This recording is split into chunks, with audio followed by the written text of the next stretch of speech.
You may be the ultimate travel planner, but planning a solo trip can be scary and overwhelming. But it doesn't have to be that way. You can plan things in such a way that you feel comfortable and enjoy traveling solo.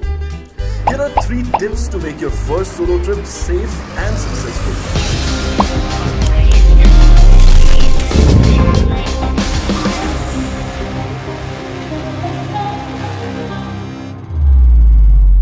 Where to go on your first solo trip? Is there some place you've always dreamed of that pulls you in more than any other destination? Go for it. Planning a trip to your dream destination is great motivation to follow through with your plan and actually take that trip. Also think about what locations are easier than others. A country where they speak the same language as you, or one that has a lot of tourist infrastructure is a good choice. You might even start closer to home with a destination within your home country that you have never been to before. How to prepare for the trip? Planning things out ahead of time is the ideal thing to do for your solo trip. Planning things out will help you feel more in control. Research your destinations so you know what part of town to stay in and book your accommodations accordingly.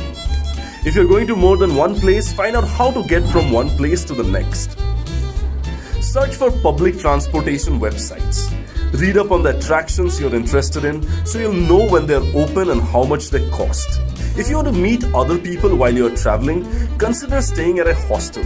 Usually hostels have a social atmosphere, making them a great place to connect with other travelers. Don't pack too much. You won't have anyone to help you carry your things. Having too much to lug around with you can also add to feeling overwhelmed. Remember, you don't need as much stuff as you think you do.